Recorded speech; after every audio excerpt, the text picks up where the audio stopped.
Perkenalkan, nama saya Lina Maradini dari D3 Kebidanan dengan NIM P37324224014. Jadi di sini saya ingin melakukan penyuluhan dari yang materi yang saya buat, yaitu kebutuhan gizi selama masa nifas dan menyusui. Baik, saya sudah bersama Ibu siapa? Izanida. Udah berapa hari? 4 hari lah, tanggal 3. Nah, pas banget nih teman-teman, aku udah bersama Ibu Ija yang baru saja melahirkan, yaitu nifas ya. Nah, aku langsung saja masuk ke materinya ya. Di sini ada kebutuhan gizi nifas selama menyusui dan selama masa nifas. Nah, pentingnya nutrisi seimbang untuk ibu nifas dan menyusui. Jadi nutrisi ataupun gizi itu zat yang diperlukan oleh tubuh untuk keperluan metabolisme. Nah, pemenuhan gizi seimbang pada ibu nifas itu sangat penting untuk dipahami para orang tua, karena mengingat usia bayi dan masa balita yang merupakan masa emas yang akan menentukan proses pertumbuhan dan perkembangan pada masa yang akan datang. Terus kenapa sih nutrisi itu penting selama masa nifas? Karena untuk mempercepat pemulihan pasca persalinan, terus mendukung produksi ASI yang berkualitas. Jadi dengan cara makan sayuran, buah-buahan itu dapat memproduksi ASI yang banyak. Terus menjaga kesehatan ibu dan bayi, terus mengurangi resiko anemia dan osteoporosis. Jadi yang punya penyakit anemia dan osteoporosis itu bagus nih buat makan makanan bergizi yang seimbang. Penyakit anemia itu apa ya? Kayak kalau misalnya bangun, terus suka pusing. Iya. Terus panduan pola makan sehat untuk ibu nifas dan menyusui. Jadi ibu nifas sama menyusui ini butuh tambahan 500 kalori per hari dengan mengonsumsi makanan bergizi seimbang seperti berkarbohidrat, berprotein seperti ikan, telur, tahu, tempe, dan vitamin dan mineral seperti sayur-sayuran dan buah-buahan. Jadi ibu nifas dan ibu menyusui ini dianjurkan untuk minum air putih minimal 3 liter per hari. Makanya tuh kalau misalnya ibu nifas itu boleh nggak sih kayak minum-minuman yang mengandung kafein gitu? Nah, ini nggak boleh karena ini tuh kafein itu contohnya kayak kopi, teh, soda. Oh, itu nggak boleh ya? Iya, nggak boleh. Jadi, Emang kenapa nggak bolehnya? karena itu kan bisa masuk ke dalam ASI ya, Oh, ASI iya. ibu. Nah, itu tuh dapat menyebabkan bayinya tuh rewel, terus sulit tidur gitu. Terus sini ada dampak kekurangan dan kelebihan gizi selama masa nifas dan menyusui. Jadi dampak kekurangan gizi selama masa nifas dan menyusui itu produksi kualitas ASI itu menurun. Kalau misalkan nggak makan makanan sayur, buah-buahan itu produksi ASI-nya itu dikit. Jadi kita harus mengkonsumsi sayur ya? Iya. Terus gangguan kesehatan ibu, terus penurunan imunitas bayi. Terus dampak kelebihan gizi pada masa nifas dan nantinya pas di akhir aja. Nah, dampak kelebihannya itu obesitas pada ibu. Jadi kalau misalkan makan banyak nih, itu nggak baik buat tubuh, jadi bisa menyebabkan obesitas. Oh, jadi kita nggak boleh makan banyak? Iya, nggak boleh. Aja ya? Iya. Terus komposisi ASI tidak seimbang, gangguan metabolisme tubuh. Nah, gimana sih caranya biar kebutuhan gizi itu seimbang nih? Dengan cara mengonsumsi makanan bergizi seimbang, terus meningkatkan asupan protein seperti tahu tempe tadi, terus menjaga hidrasi yang cukup. Jadi Istirahat ya? hidrasi, jadi jangan sampai kekurangan air putih. Oh gitu. Banyak Ya, terus memenuhi kebutuhan vitamin dan mineral, menghindari makanan dan minuman yang berbahaya. Makanan tadi makanan cepat saji itu nggak Ya, boleh. kayak kopi gitu? Ya, itu minuman ya. Mengatur pola makan yang teratur, mengonsumsi suplemen jika diperlukan, mendapatkan dukungan dari lingkungan. Terus tips pemberian ASI untuk ibu bekerja dan ibu saat bekerja dan hambatan dalam menyusui. Jadi ibu kalau misalkan mau bekerja itu mending susuin bayinya dulu terlebih dahulu. Gimana?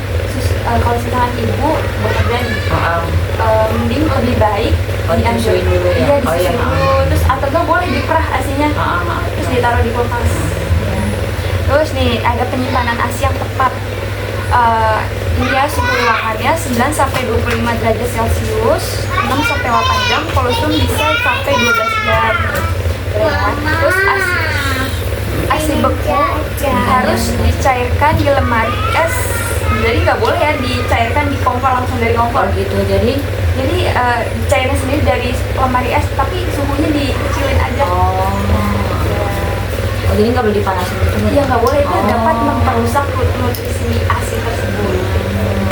Terus langkah-langkah menyusui yang benar: cuci tangan dengan sabun, keluarkan sedikit ASI dan oleskan pada puting. Jadi keluarin ASI-nya dulu, baru dilap pakai air. Nggak ada debu gitu ya?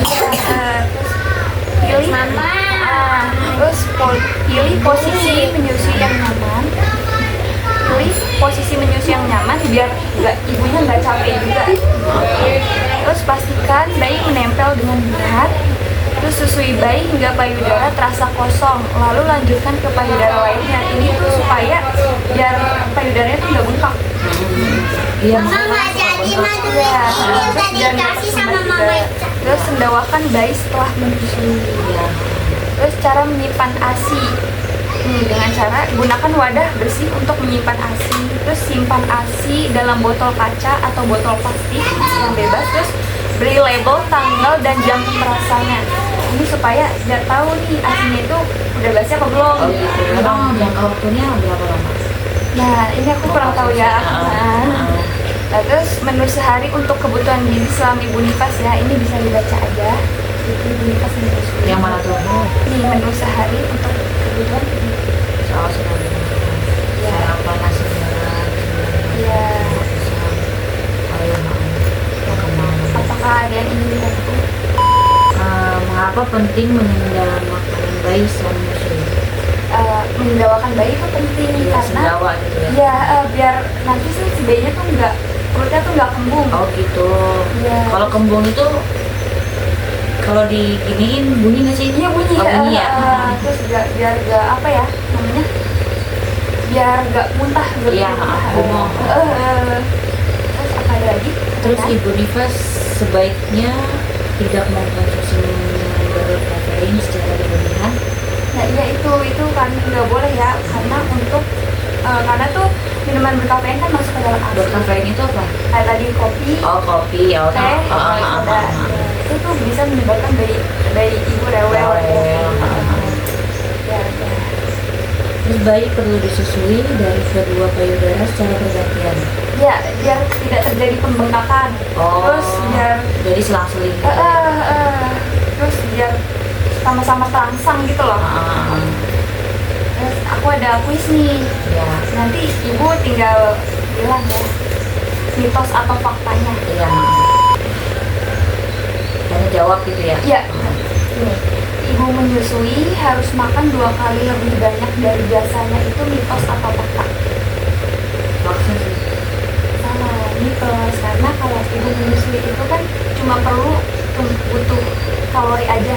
Kalau itu Kayak makan makanan yang gizi seimbang ini, kayak berprotein, kayak ikan. Oh jadi jangan makan nasi 2 kali gitu. jadi Makan protein aja. ibu nifas ini nggak boleh makan makanan yang berlebihan. Oh, iya iya. Ibu cuma perlu apa sih Protein ya. namanya? Iya. Terus yang kedua, ASI yang dicairkan dari freezer ini boleh langsung dipanaskan di atas kompor, mitos atau fakta? Benar atau enggak? Kalau itu sih kurang tahu ya, soalnya nggak pernah kayak gituan. Ini mitos ya. Iya. Nggak boleh. Jadi harus suhunya kecilin aja. Suhunya kecil nggak. Jadi Suhu biar apa dulu nih? apa? Suhu lemari es, kulkas. Oh itu juga ngaruh ya suhu lemarinya buat Iya. ini nasi. Iya. Terus ibu menyusui tidak perlu mengonsumsi sayur dan buah karena gizinya sudah keluar lewat ASI, itu mitos atau fakta? Jadi ibu menyusui ini nggak perlu mengonsumsi sayur sama buah. Mitos. Nah ya benar, karena ibu menyusui ini perlu apa sayur-sayuran, buah-buahan biar memproduksi ASI yang banyak. Iya. Ibu nifas harus minum air putih minimal 8 gelas per hari untuk mencegah dehidrasi, itu mitos atau fakta? Benar atau enggak?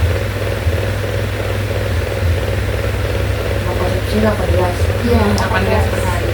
Iya kan? Iya, iya fakta. Iya. Iya benar fakta. Karena ibu nifas ini perlu minum air putih secukupnya. Secukupnya.